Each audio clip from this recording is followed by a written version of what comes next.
What's up, guys? Deity Cthulhu here, back at you with another review video. So, my last gaming monitor was not performing the way I needed it to, so I was in the market for a new gaming monitor. So, the one that I got today is so insanely nice, so good, and I'm a really picky individual and do a lot of research before I get something, and this has beaten all my expectations. So I need to go ahead and show you guys what I'm rolling with, so you guys can maybe, if you want, get it for yourself, but I just got to show you this beast of a monitor. Alright, so this is the HP Omen Gaming 27 LED IPS gaming monitor. Quad HD, so max resolution 1440p, perfect for the new gen consoles that are right around the corner. Right now, I'm a console gamer with gaming monitors. I stream using the Elgato HD60S. So I'm only running 1080p, 60 FPS. So, but it will do what I need it to for next gen consoles. So it's a good upgrade given the time frame. So we're gonna go over the specs real quick. So originally it was $499.99. It got marked down to $50 off, which was a little more incentive, seeing I was already looking for something new. So the refresh rate is 165 hertz. So that's really good, especially with the new gen consoles coming out. When you're trying to hit 120 FPS with the new gen consoles, that's more than enough. This is going to work perfectly. Max resolution, as I said, 1440p, which right now the current gen consoles are 1080p, unless you're running PC gaming, which I do not. The screen size is 27 inches, which I find to be a favorable size. That's the size that I don't like to go over or under. I think 27's a pretty good size for me, especially with what I'm working with, dimensions-wise with this desk. Unfortunately, it only has one HDMI port, which might be a deal breaker for some of you. For me personally, if I get both new gen consoles, I could just swap out the HDMIs. It's really not going to be too much work. Might be a little bit of a hassle and annoying at sometimes, but to each their own. It does rotate with the stand, which is really nice, which I'm going to show you here when I get up and close and physically show you what it looks like. Alrighty, guys, so this bad boy will go all the way up and all the way down. And it can adjust up and down if you want. Personally, I'm not going to play around with that too much. As you can see, goes down. It even goes down a little further than this. We're going to put that back up, and it moves with ease. Some of these that I've played with, tinkered with, oh my goodness, some of them are extraordinarily hard to tinker with. So if we take a look on the back side of this, the one thing that I have a complaint about design-wise is the location of the options button and the power button. I just feel like that's just odd for it to be about, 2.5, 3 inches from the bottom corner. Most gaming monitors have that stuff lower. It's just going to take a little getting used to. So the HDMI port and all your goodies are located along both sides. So the HDMI port is going to be on this left-hand side, and the power supply right here. And then you have all the other stuff, so USB ports and stuff on the other side. I like the design. It's really cool. There's not a lot of stuff out there like that. I don't know. People have said that they believe that this is too bulky. I don't personally agree with that. I think the heavier weight to it makes it less likely to tip over.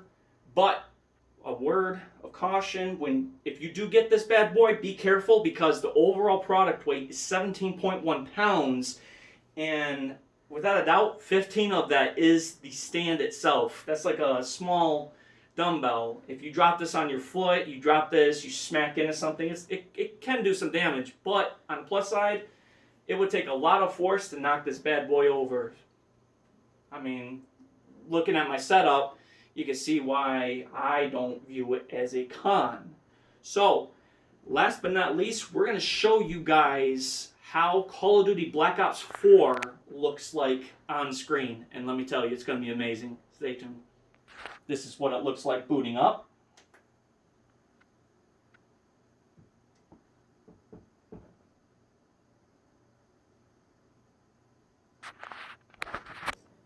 Alright, here you guys go. We're going to show you how some multiplayer looks like on this bad boy.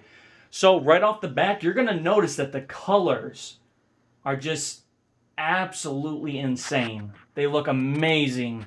It really pops. The light and the dark is really well. The refresh rate is keeping up really well. I mean, I have no complaints with this. As I previously stated, I am extraordinarily picky with whatever product I end up picking when it comes to these kind of things.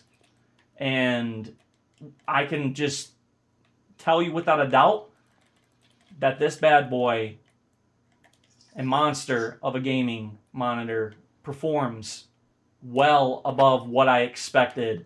So that being said, as you can see, the color looks great. No issues whatsoever.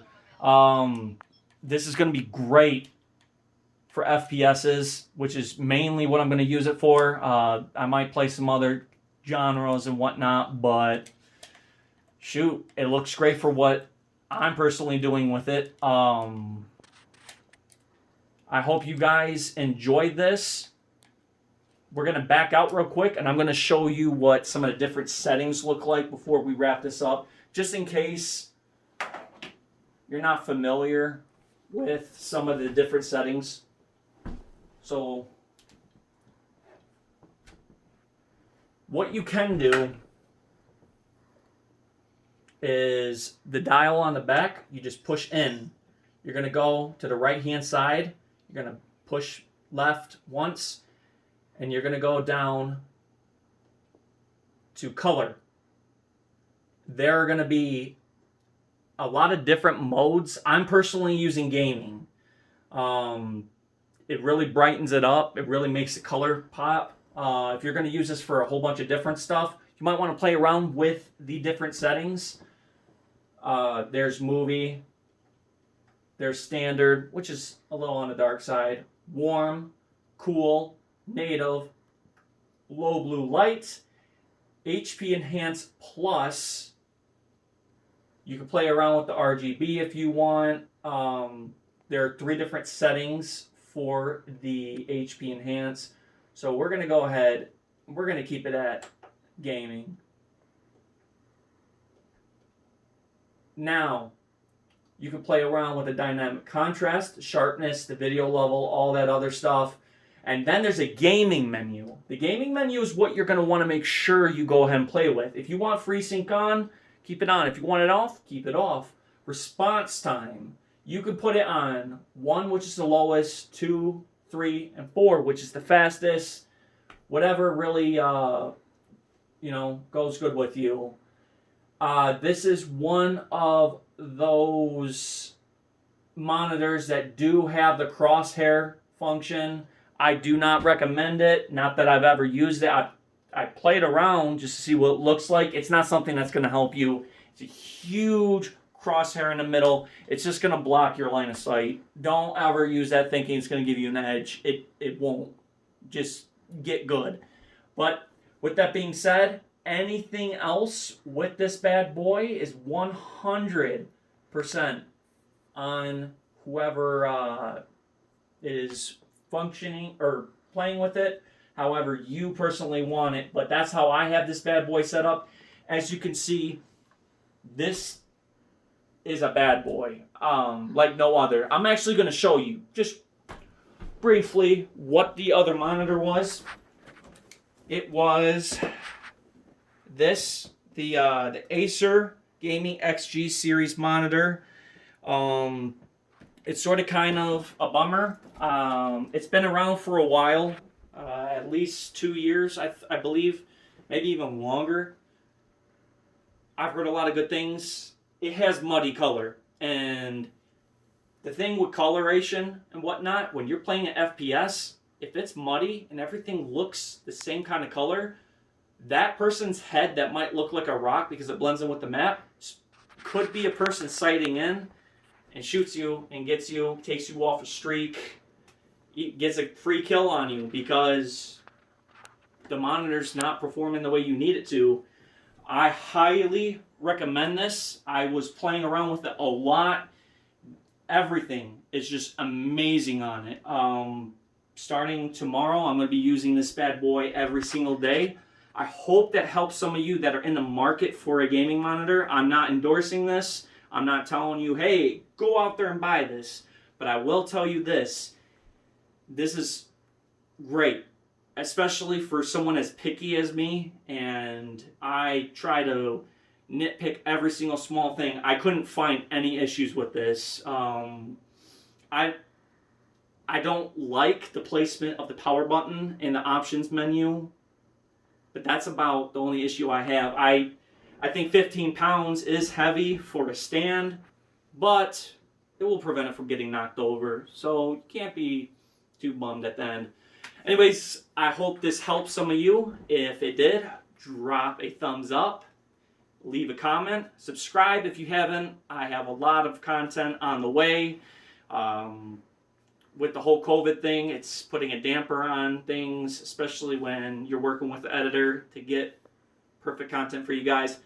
I hope you have a great day. Till next time. Peace.